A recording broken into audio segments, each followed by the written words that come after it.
नमस्कार, BDV news के इस बुलेटिन में आपके साथ मैं हूं स्वाति। शहर से जुड़ी खबरों को देखेंगे विस्तार से, लेकिन सबसे पहले एक नजर डालते हैं हेडलाइंस पर। भारत जोड़ो यात्रा के बाद कांग्रेस चलाएगी हाथ से हाथ जोड़ो अभियान। 26 जनवरी से होगी शुरुआत। कांग्रेस प्रदेश सह प्रभारी सीपी मित्तल ने दी जानकारी।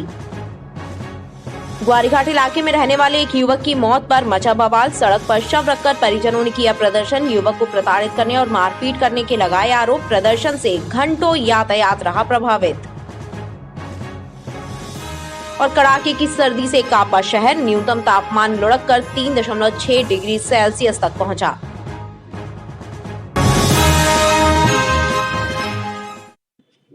रसल चौक के आसपास सड़क पर हो रही अवैध वाहन पार्किंग से यातायात व्यवस्था प्रभावित हो रही है, लेकिन जिम्मेदार विभाग और अधिकारी आंखें मूंदे बैठे हैं।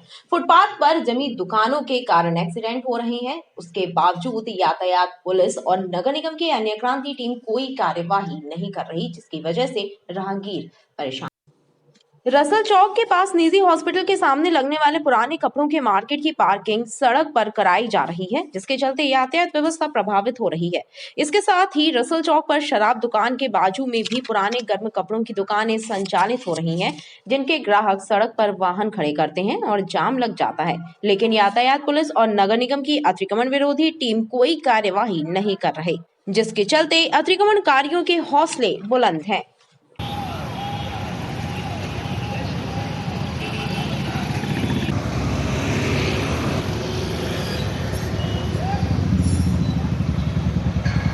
कपड़ा व्यापारी रोड में फुटपाथ पे अतिक्रमण करके रखे हैं, जिससे आने जाने में काफ़ी दिक्कत होती है। इसमें ट्रैफिक काफ़ी बाधित होता है। एक निजी हॉस्पिटल के सामने भी उनने ऐसी मार्केट लगा के रखे, पूरी रोड में पार्किंग देते हैं। जाम के कारण आए दिन दुर्घटना होती रहती है। इसमें यातायात काफ़ी बाधित होता है। इसमें प्रशासन को कुछ संयम बरतना चाहिए कि इसको फुटपाथ से अतिक्रमण हटाने चाहिए। बहरहाल शहर में लगातार सड़क हादसे हो रहे हैं, उसके बावजूद यातायात में बाधक बने अतिक्रमणों को हटाने के लिए कोई ठोस अभियान नहीं चलाया जा रहा। ऐसा लगता है जैसे जिम्मेदार अधिकारियों को किसी बड़े हादसे का इंतजार है।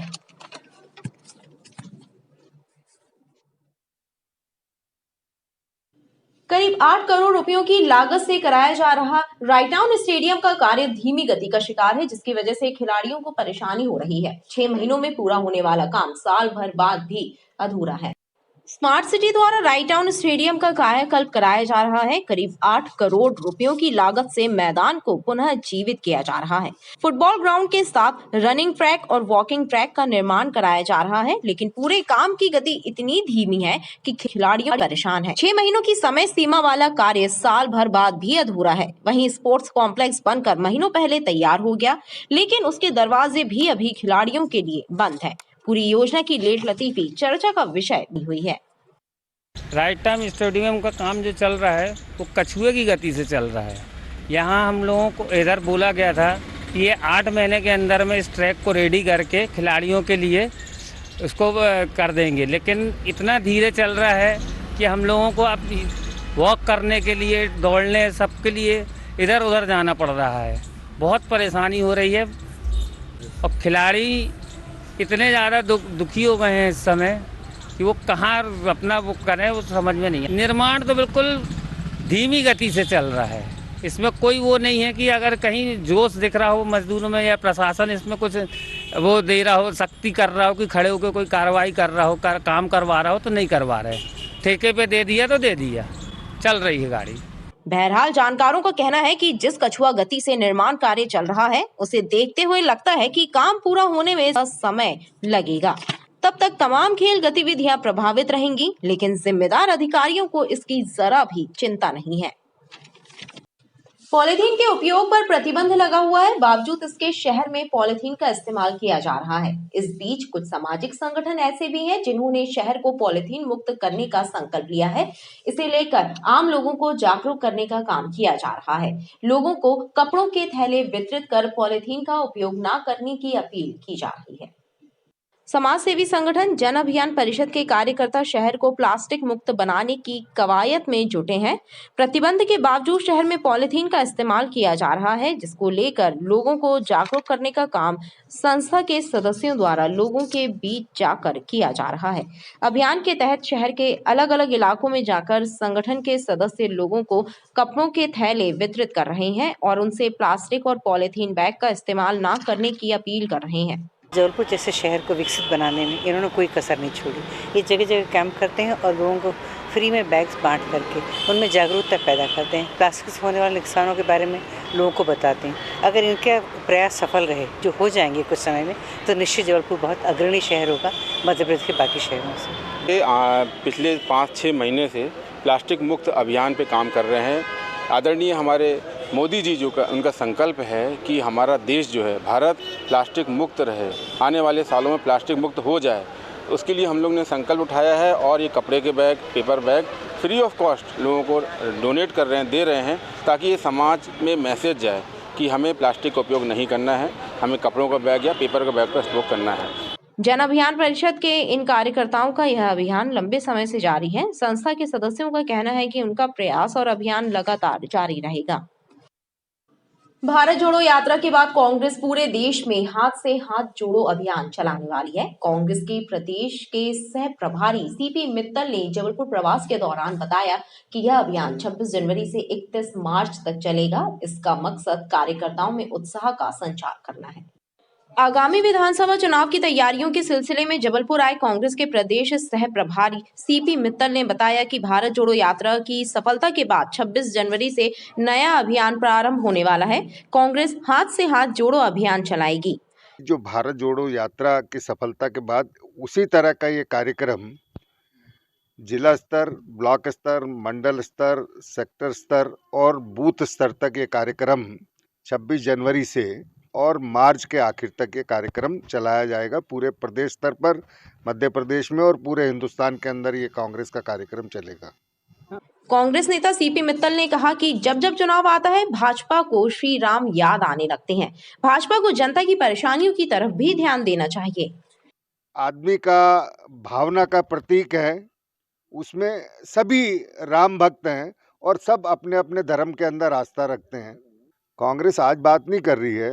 1989 में 1979 में राम मंदिर के ताला खुलवाने का जो काम करा था वो देश के प्रधानमंत्री माननीय श्री राजीव गांधी जी ने करा था। ये तो उनको जब जब चुनाव आता है तब तब राम याद आते हैं।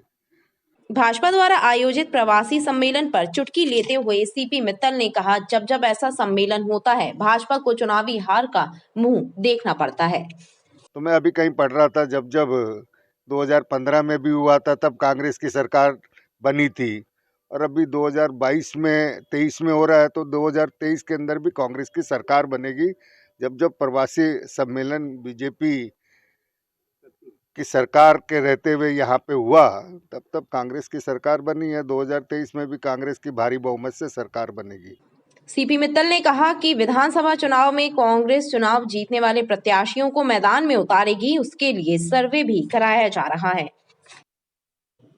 वन एवं वन्य प्राणी कर्मचारी संरक्षण संघ के सदस्यों और पदाधिकारियों की एक बैठक का जबलपुर में आयोजन हुआ। इस बैठक में संघ के प्रांत अध्यक्ष कमलेश दोहरे भी शामिल हुए। बैठक में वन कर्मियों की पदोन्नति, फील्ड कर्मचारियों की सुरक्षा, वेतन विसंगति जैसी तमाम मांगों को लेकर चर्चा की गई। वन कर्मियों की पदोन्नति, वनों में कार्यरत फील्ड कर्मचारियों की सुरक्षा, वेतन विसंगति जैसी तमाम समस्याओं को लेकर वन एवं वन्य प्राणी संरक्षण कर्मचारी संघ ने आगामी दिनों में आंदोलन करने की रणनीति तैयार की है। वन कर्मियों की मांगों और कर्मचारी हित से जुड़े तमाम मुद्दों को लेकर वन एवं वन्य प्राणी कर्मचारी संगठन संघ के पदाधिकारियों की बैठक हुई। बैठक में कर्मचारी संघ के प्रांत अध्यक्ष कमलेश दोहरे शामिल हुए। बैठक में कर्मचारियों की मांगों को लेकर संगठन के सदस्यों और पदाधिकारियों ने अपने विचार रखे और आगामी कार्यक्रमों को लेकर रणनीति तैयार की। कर्मचारियों की समस्याएं सबसे बड़ी सुरक्षा को लेकर होती है, क्योंकि हमारा जो वन कर्मचारी है वो जंगलों में अकेला धूप सर्दी गर्मी में बड़ा संघर्ष करके वनों को बचाने के काम कर रहे हैं। प्रदेश में भूमाफियाएँ काफ़ी सक्रिय हैं। तो इसके लिए हम पूरा मध्य प्रदेश के वन कर्मचारी साथी एकत्रित होकर रणनीति बना रहे हैं। जो हमारी मांगे हैं उसमें प्रमुख वेतन विसंगतियाँ हैं, सुरक्षा को लेकर जो मांग है, बल का जो दर्जा है, इस तरह की जो मांगे हैं उनको लेकर हम पूरा मध्य प्रदेश में तैयारी कर रहे हैं और जल्दी ही हम सरकार के सामने सारी बातें रखेंगे और अगर मान्य नहीं होती है तो फिर हम बड़े आंदोलन की तैयारी कर रहे हैं इसको लेकर। देखिए, हमारे जो फील्ड में लगे हुए कर्मचारी हैं, लगभग 15,000 कर्मचारी हमारे साथी हैं। स्थायी कर्मियों को मिला के लगभग पूरे 20,000 के आसपास हमारे कर्मचारी हैं। प्रांत अध्यक्ष वन एवं वन प्राणी संरक्षण मध्य प्रदेश भोपाल से उनका पदार्पण हुआ जबलपुर में। कर्मचारियों की विगत 5 वर्षों से समस्या है जो बहुत ही जबलपुर से लेकर प्रदेश लेवल पे सुनवाई नहीं हो रही है। इसके लिए समस्त कर्मचारी एकत्रित हुए हैं। उनकी मंशा सुन के उनसे बात करके कि क्या अगला कदम क्या होना चाहिए, कर्मचारियों की समस्या का शीघ्र अतिशीघ्र निराकरण हो सके, जो जायज मांगे हैं। तो इसके लिए सब कर्मचारी एकत्रित हुए हैं। अभी उनसे पूछ के उनसे निर्णय लिया जाएगा कि अब अगला कदम हमें क्या करना उठाना है। नगर निगम के उद्यान विभाग द्वारा अलाव की व्यवस्था नहीं कराए जाने से जरूरतमंद लोग परेशान हैं। सार्वजनिक स्थलों पर लोग कचरा जलाकर ठंड मिटा रहे हैं। उद्यान विभाग द्वारा खरीदी गई 40 लाख रुपयों की जलाऊ लकड़ी कहां गई, किसी को पता नहीं। शहर में कड़ाके की ठंड पड़ रही है। जैसे जैसे तापमान का पारा नीचे लुढ़क रहा है, लोगों की मुसीबतें बढ़ गई हैं। लेकिन ठंड के सीजन में नगर निगम द्वारा किए जाने वाले इंतजाम हैं। आलम यह है कि मुख्य चौराहों पर की जाने वाली अलाव की व्यवस्था गायब है। गरीब लोग कचरा जलाकर आग ताप रहे हैं। सबसे ज्यादा परेशानी सड़क और फुटपाथ पर रात बिताने वालों को उठानी पड़ रही है। कहने को नगर निगम के उद्यान विभाग द्वारा कुछ दिनों पूर्व 40 लाख रुपयों की जलाऊ लकड़ी खरीदी गई है, लेकिन उसके अलाव कहां जल रहे हैं, यह बात जिम्मेदारों को भी पता नहीं है। ठंड के सीजन में जैसे सब देख रहे हैं कि ठंड काफ़ी बढ़ रही है, फिर भी हम यहाँ पे ये अपने घर की पटिया कूड़ा कचरा जलाल के ठंड का इंतज़ाम किए हुए सेक रहे हैं, आग सेक रहे हैं। पर जो नगर निगम द्वारा जो कूड़ा दिया, पहले एक डूड़ा दिया जाता रहा हर चौगड्डे चौराहे अलाव में, तो इस बार नगर निगम की तरफ से कोई व्यवस्था ही नहीं दिख रही है। ना उन्होंने अभी तक कोई डूड़ा दिया है, ना कोई। इस वजह से काफ़ी परेशान हो रहे हैं। जैसे जो रोड में सोने वाले लोग हैं, गरीब लोग हैं, वो डूड़े से मजदूर वो डूड़े से आग सेकते रहे, उससे बचाव होता रहा। अभी मैंने कुछ दिन पहले ही सुना है कि ठंड के खातिर एक मजदूर की मां रही बुजुर्ग, उनकी मृत्यु हो गई है। तो नगर निगम को इसके लिए कुछ करना चाहिए। कि हम लोग इतने परेशान हो रहे हैं, कहीं से भी लकड़ी की थोड़ी बहुत व्यवस्था करके हम लोग आग सेक रहे हैं। नगर निगम से यही अनुरोध है कि इस टाइप की वो हो रहा है जो ना होए, और गरीब जनता जो मर रही है ठंड के लिए, उनके लिए ठंड की व्यवस्था करे, हमारे लिए कुछ लकड़ी की व्यवस्था करे। इस मामले में जब नगर निगम के उद्यान अधिकारी रविंद्र मिश्रा से बात करने की कोशिश की गई तो उनका मोबाइल बंद मिला, उनसे संपर्क नहीं हो पाया। जिले में पिछले कई दिनों से पड़ रही जोरदार सर्दी और कोहरे की मार ने किसानों का हाल बेहाल कर दिया है। तापमान में गिरावट और कोहरे के कारण किसानों की मटर और टमाटर की फसल को नुकसान पहुंचा है। जिले में पिछले कई दिनों से पड़ रही कड़ाके की सर्दी और घने कोहरे ने किसानों के माथे पर चिंता की लकीरें खींच दी हैं। रात का तापमान 10 डिग्री के नीचे आने और देर तक कोहरा होने के कारण सब्जी, खास तौर पर मटर और टमाटर की फसल को नुकसान होना शुरू हो गया है। ऐसे में किसानों को आर्थिक नुकसान होने की चिंता सता रही है। सर्दी के कारण कई सब्जियों में इल्ली का प्रकोप बढ़ने से किसान चिंतित है। कोई मटर है, मसूर है, चना है, जो फूल फल पे जो है तो फूल मारा जाता है इससे, कोहरे से। और गेहूं में तो कोई नुकसान ही नहीं है, गेहूं के तो लाभ फायदा ही है इसमें। अब जैसे सब्जियों में तो इल्ली फिल्ली बढ़ाई जाती है। जैसे सब्जी हो गई, जैसे बंधा गोभी हो गई, और भी अन्य सब्जी हैं तो उनमें तो इल्ली का प्रकोप हो ही जाता है। मटर लगा हुआ है और फूल पे है जो कोहरा छाया हुआ है 3-4 दिन से, उसमें फूल को बहुत नुकसान हो रहा है। और ये मटर में, टमाटर भी है, मटर में तो ज़्यादा ही हो रहा है कुछ, और पाला पड़ने का भी संकेत लग रहा है अभी, मतलब ठंड के बाद में। ये तो ठंडा चल रहा है और 3-4 दिन से तो 12-1 बजे तक कोहरा रहता है, और जो सुबह सुबह का, और सब इस प्रकार से सभी में फसलों में नुकसान हो रहा है। आमतौर पर सर्दी का मौसम फसलों के लिए उचित एवं लाभकारी होता है। सामान्य सर्दी पड़ने पर फसलों की बम्पर पैदावार होने की उम्मीद होती है, परंतु अत्यधिक सर्दी पड़ने और पारा सामान्य से नीचे आने के कारण सब्जी बागवानी की फसलों को नुकसान होने की संभावना शुरू हो जाती है। नर्मदा एक्सप्रेस में सफर कर रहे एक यात्री का बैग चोरी करने वाले 2 शातिर चोरों को रेल पुलिस ने गिरफ्तार किया है। इन शातिर चोरों ने यात्री के बैग में मिले एटीएम कार्ड का उपयोग कर उसके खाते से रुपए भी निकाल लिए थे। नर्मदा एक्सप्रेस में यात्रा कर रहे अभिनव साहू नामक एक यात्री के बैग पर हाथ साफ करने वाले 2 शातिर चोर दीपक दुबे और सचिन पटेल शासकीय रेल पुलिस के हत्थे चढ़ गए हैं। इनसे पुलिस ने चोरी किया हुआ बैग, दस्तावेज और 25,000 रुपए नकदी जब्त की है। दोनों गोटेगांव के रहने वाले हैं। खास बात यह है कि इन शातिर चोरों ने अभिनव के बैग में मिले एटीएम कार्ड का उपयोग कर उसके खाते से 2 बार 10-10 हजार रुपए राशि आहरण की थी। पुलिस ने एटीएम के सीसीटीवी फुटेज के आधार पर दोनों की पहचान की और इन्हें गिरफ्तार किया। चोरी की घटना नर्मदा एक्सप्रेस में हुई थी, जिसमें एक अभिनव साहू कटनी के हैं, इनका एक पिट्ठू बैग चोरी हो गया था। इसमें इनका एक पर्स जिसमें कुछ बैंक के एटीएम कार्ड वगैरह रखे हुए थे, नकदी 6,000 रुपये और उनके मार्कशीट की फाइल। इस चोरी की रिपोर्ट होने पर इसकी जब विवेचना में लिया गया तो ज्ञात हुआ कि एटीएम का उपयोग करके उसके खाते से 10-10 हज़ार रुपये का विड्रॉल भी किया गया। संबंधित एटीएम के फुटेज प्राप्त करके उसमें 2 आरोपी जो दिख रहे थे उनकी पहचान कराई गई। ज्ञात हुआ कि ये दीपक दुबे और सचिन पटेल नाम के युवक हैं जो गोटेगांव जिला नरसिंहपुर के निवासी हैं।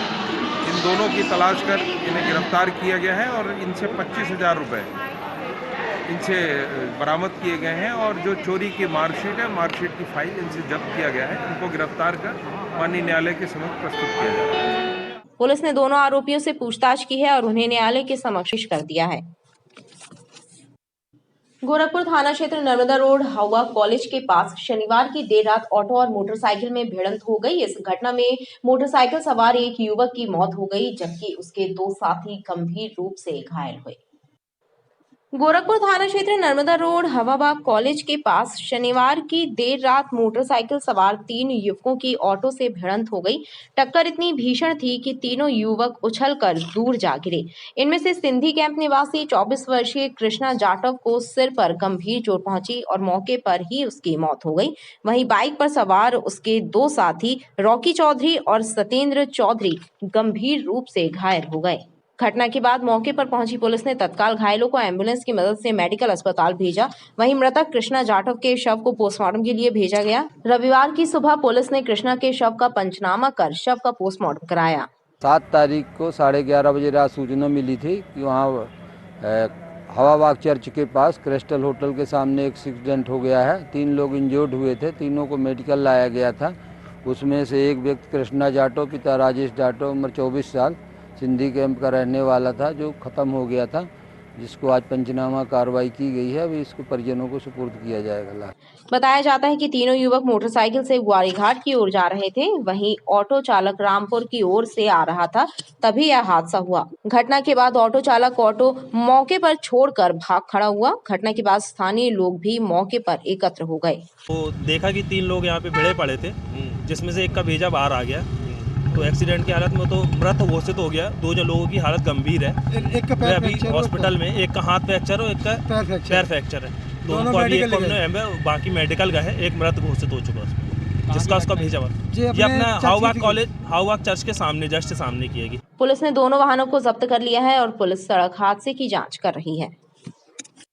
ग्वारीघाट थाना क्षेत्र में रहने वाले एक युवक की मौत को लेकर जमकर हंगामा हुआ। मृतक के परिजनों ने खंडारी नाला ग्वारीघाट रोड पर मृतक का शव रखकर प्रदर्शन किया। परिजनों ने आरोप लगाया कि कुछ लोगों ने युवक से मारपीट की थी। प्रदर्शन कर रहे परिजन पुलिस से मामले की निष्पक्ष जांच और कार्रवाई की मांग कर रहे थे। ग्वारीघाट थाना क्षेत्र मुक्तिधाम के पास रहने वाले रमन पटेल नामक एक युवक की मौत पर बवाल मच गया। रमन के परिवारजनों और स्थानीय लोगों ने रमन का शव सड़क पर रखकर प्रदर्शन किया। प्रदर्शनकारियों ने दोनों ओर की सड़क जाम कर दी, जिससे यातायात अवरुद्ध हो गया। प्रदर्शन की जानकारी लगते ही पुलिस अधिकारी मौके पर पहुंच गए। पुलिस ने मृतक के परिजनों और प्रदर्शन कर रहे लोगों को समझाने का प्रयास किया। इस दौरान विवाद की स्थितियां भी बनी।